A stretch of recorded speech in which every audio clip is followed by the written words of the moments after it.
Welcome back, everyone. I am joined by the lovely Miss Brenda Muhammad, and I have to tell you, when I walked into Atimpoku Media Center yesterday and I saw her, I felt an instant connection.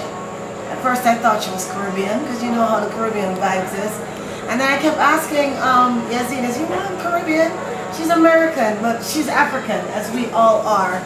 And she was one of the smart ones who made the move to Africa back in 2009. 2001 when I made my repatriation in 2009.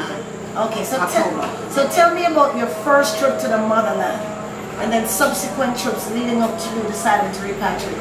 Okay, my first trip to the motherland was actually in 2003, going to Kemet, and then I consequently came to Ghana. I didn't really like the vibe in Kemet, so I didn't think that was the place that I could actually live. Came to Ghana. Ghana felt more African. Kemet felt more Arab to me.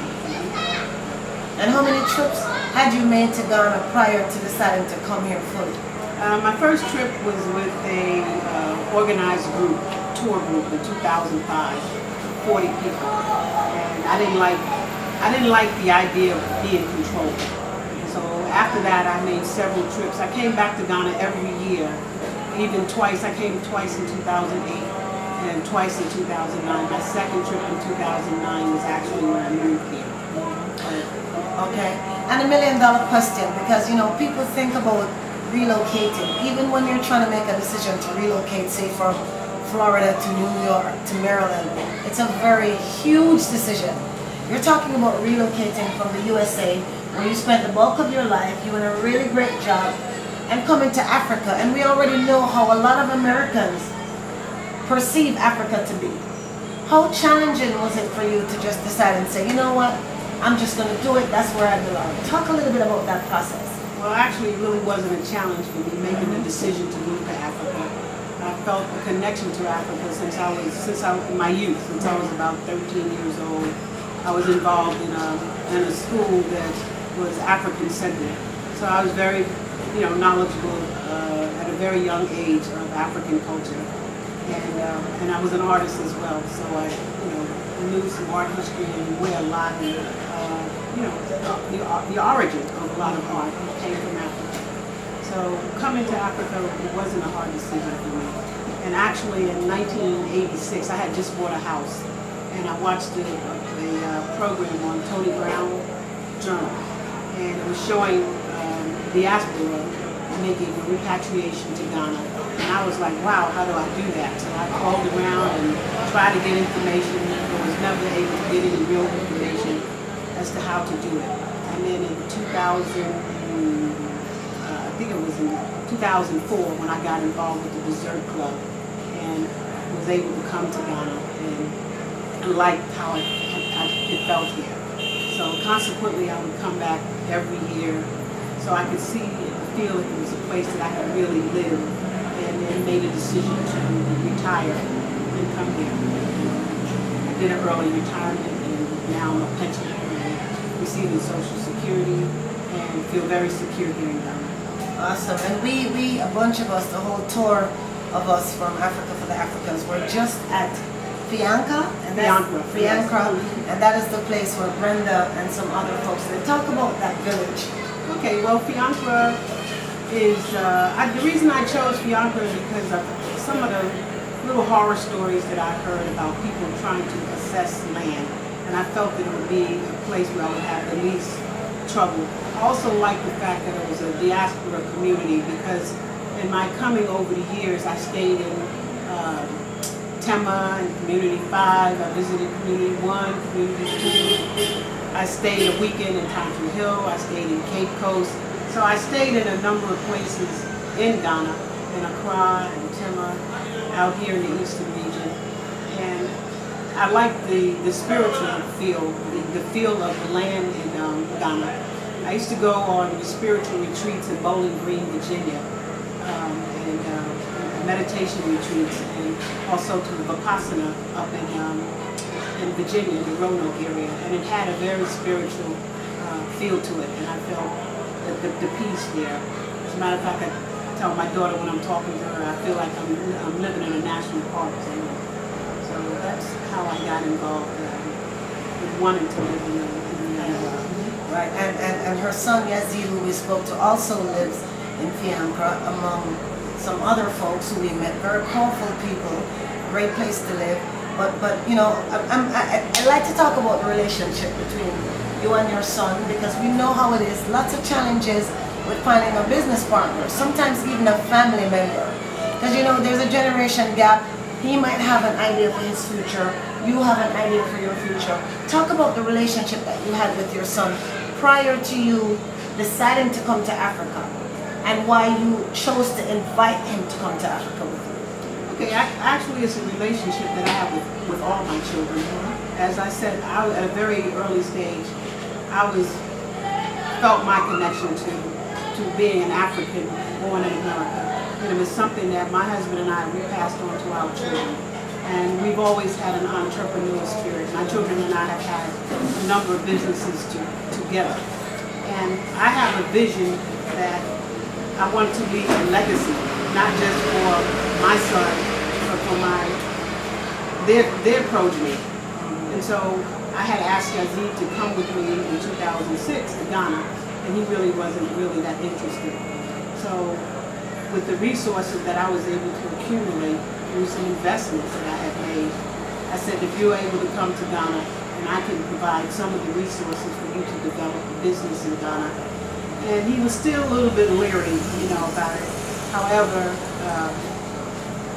he is my youngest child. And as a matter of fact, when he went to boarding school, it was 3 hours away from where we lived in Virginia. So we used to spend a lot of time together. So we have a very unique relationship. And he was kind of feeling a little leery about me leaving. And 2 weeks after I had shipped my things, he made a decision that I want to go with you because I think I would feel more comfortable being there. And which was a very good decision, and I'm glad that he came, because he's able to intermingle and network in a way that I'm not able to, and establish the kind of relationship that we need to have in order for him to have a business that will probably be passed on to his children and my other children's children, because my oldest son, he wants to come here. My daughter, more than likely, she will come here. They both own plots here along with my plot. So we have 300 by 100 foot plots that are close together, and we build a family home here. Okay, and let's ask you this question. In terms of things that you think you might have given up in the States when you made that decision to come to Africa, what is it that you miss the most about living in the States that you cannot get living in Ghana? Well, I think primarily it's the relationships that I have with people, the connection that I have with personal friends, and like I said, my other children and my grandchildren. I do miss them. However, one thing I learned a long time ago, your children really do not belong to you. They come through you. And they have to have their life, and you have to have your life as well. So this is pretty much what I miss. I really don't miss the creature comforts that we have in America. There are issues here with water and lights and things of that nature, but America is experiencing the same thing right now as well, with having brownouts, when there's high heat index, when there are hurricanes coming, power outages. I've experienced all of that living in Virginia, living on the East Coast. So those creature comforts I don't miss, because one of the things that I've gained here is a better quality of life, health-wise, spiritual-wise, and it's been a good move for someone at this stage in my life. Okay, and one final question. What would you say to folks who are out there that have not visited Africa, and in particular Ghana, where you know, why should they visit Ghana? The people in Ghana are very friendly people. There are some issues that we have with, I would say, the way government is managed. But in general, the people, and that's the case anywhere in the world you go, in the United States as well. However, the people were very receptive. You were able to accomplish a lot in terms of what it costs to live, in terms of your utilities. You build a home, you don't necessarily have to get a 30-year mortgage. Once your home is paid for, it's finished. And I don't have a, you don't have an extensive mortgage that you're paying $1 million for a house that you may never live to really own. So, that's, the other thing too is, I was asked by some young Ghanaians one day when I was riding public transportation about in America, do people there have a village? And I was like, what do you mean by a village?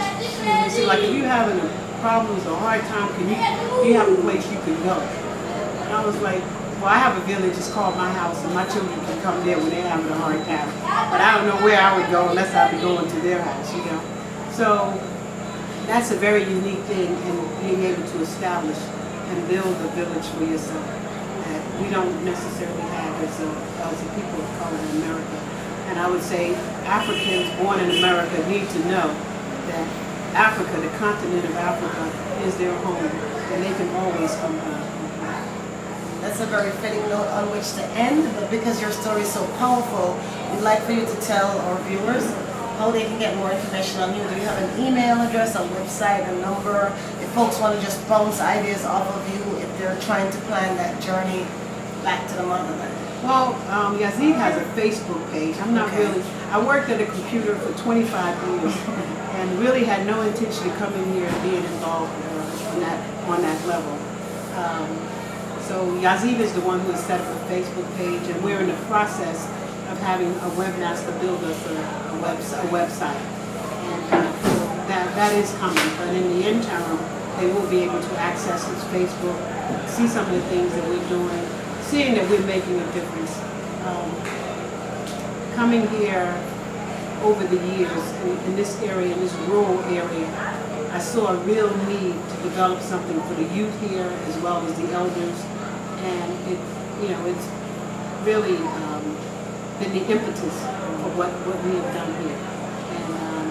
And I'm very proud to be a part of this. And it's very rewarding. A lot of times people look for monetary rewards, but sometimes the rewards come in just seeing a smile on a child's face, seeing people just a smile on a mother's face when they're seeing you doing something for their children. So that's the gist. That's awesome. And we want to thank Brenda, her son Yazid, and George, his partner, for making smiles be on our faces as we were hosted yesterday and today at Atimpoku Media Center, located in the eastern region of Ghana in West Africa.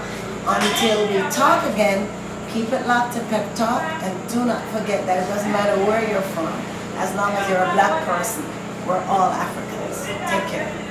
Thank you. Thank you too.